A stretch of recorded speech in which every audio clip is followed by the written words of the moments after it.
I inherited a diplomatic agreement duly negotiated between the government of the United States and the Taliban that all U.S. forces would be out of Afghanistan by May 1, 2021, just 3 months after my inauguration.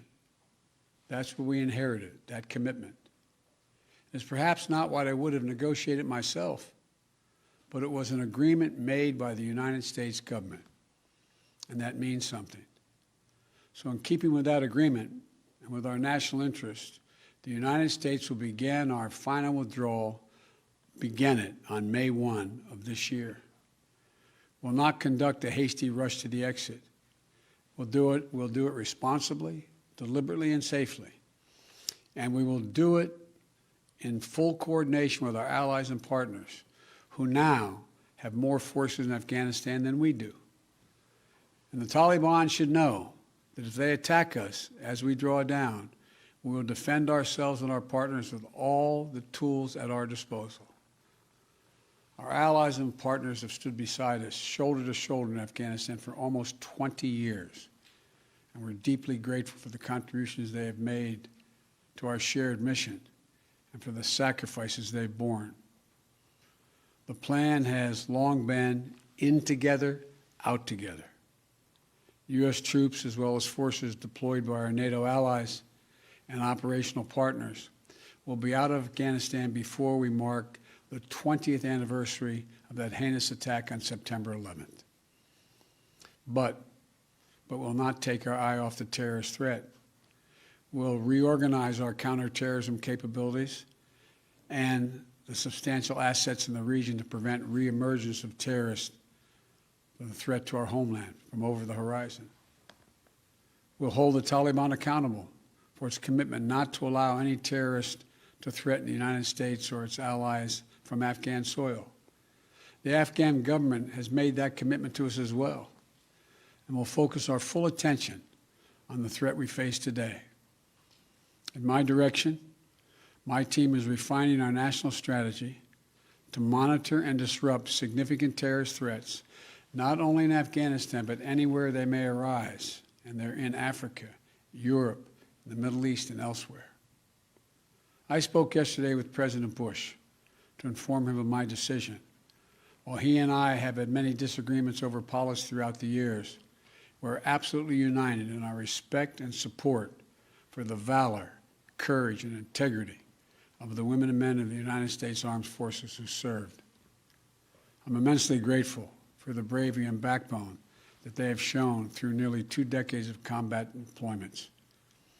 We as a nation are forever indebted to them and to their families. You all know that less than 1% of Americans serve in our armed forces. The remaining 99% of them, we owe them. We owe them. They've never backed down from a single mission that we've asked of them. I've witnessed their bravery firsthand during my visits to Afghanistan. They've never wavered in their resolve. They've paid a tremendous price on our behalf. And they have the thanks of a grateful nation. While we'll not stay involved in Afghanistan militarily, our diplomatic and humanitarian work will continue. We'll continue to support the government of Afghanistan. We will keep providing assistance to the Afghan national defenses and security forces. And along with our partners, we have trained and equipped a standing force of over 300,000 Afghan personnel today, and hundreds of thousands over the past 2 decades. And they'll continue to fight valiantly on behalf of the Afghans at great cost. They'll support peace talks, as we will support peace talks between the government of Afghanistan and the Taliban facilitated by the United Nations. And will continue to support the rights of Afghan women and girls by maintaining significant humanitarian and development assistance.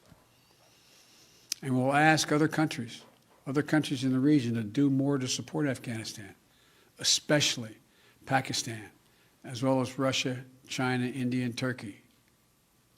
They all have a significant stake in the stable future for Afghanistan.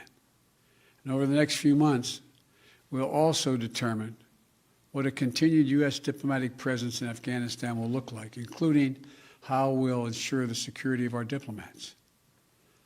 Now, look, I know there are many who will loudly insist that diplomacy cannot succeed without a robust U.S. military presence to stand as leverage.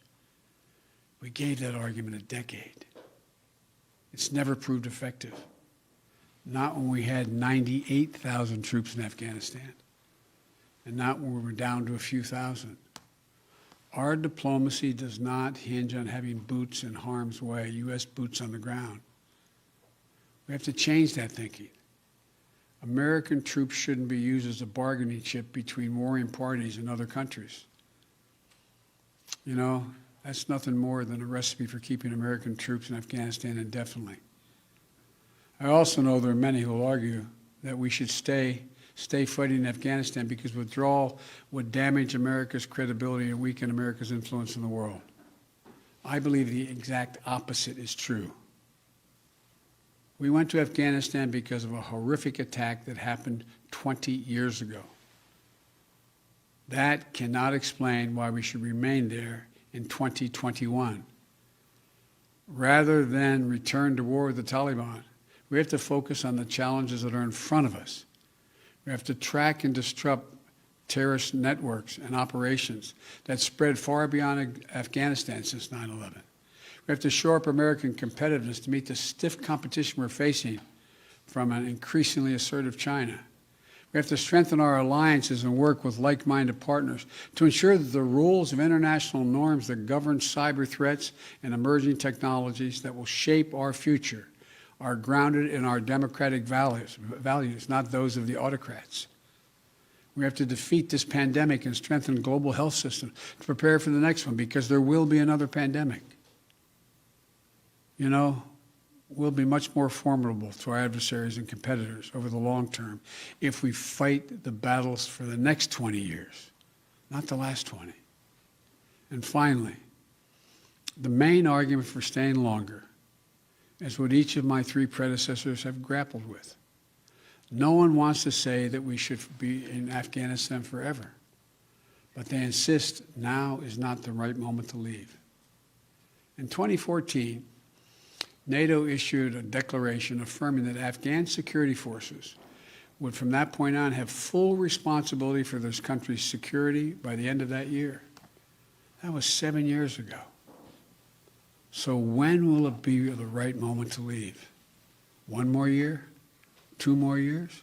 10 more years? 10, 20, $30 billion more than the trillion we've already spent? Not now. That's how we got here.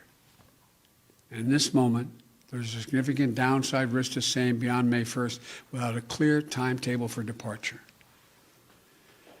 If we instead pursue the approach where America's U.S. exit is tied to conditions on the ground, we have to have clear answers to the following questions. Just what conditions be required to allow us to depart?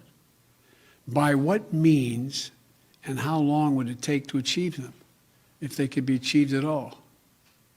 And at what additional cost in lives and treasure? I've not heard any good answers to these questions. And if you can't answer them, in my view, we should not stay. The fact is that later today, I'm going to visit Arlington National Cemetery, Section 60. In that sacred memorial to American sacrifice, Section 60 is where our recent war dead are buried, including many of the women and men who died fighting in Afghanistan and Iraq. There's no comforting distance in history in Section 60. The grief is raw. It's a visceral reminder of the living cost of war. For the past 12 years, ever since I became vice president, I've carried with me a card that reminds me of the exact number of American troops killed in Iraq and Afghanistan. That exact number, not an approximation or rounded off number, because every one of those dead are sacred human beings who left behind entire families. An exact accounting of every single solitary one needs to be had. As of today, there are 240 2,488 U.S. troops and personnel who've died in Operation Enduring Freedom and Operation Freedom's Sentinel, our Afghanistan conflicts. 20,722 have been wounded. I'm the first president in 40 years who knows what it means to have a child serving in a war zone. And throughout this process, my North Star has been remembering what it was like when my late son Bo was deployed to Iraq. How proud he was to serve his country, how insistent he was to deploy with his unit, and the impact it had on him and all of us at home. We already have service members doing their duty in Afghanistan today whose parents served in the same war. We have service members who were not yet born when our nation was attacked in 9/11. War in Afghanistan was never meant to be a multi-generational undertaking. We were attacked. We went to war with clear goals. We achieved those objectives. Bin Laden is dead, and Al-Qaeda is degraded in Iraq, in Afghanistan. And it's time to end the forever war. Thank you all for listening. May God protect our troops. May God bless all those families who lost someone in this endeavor.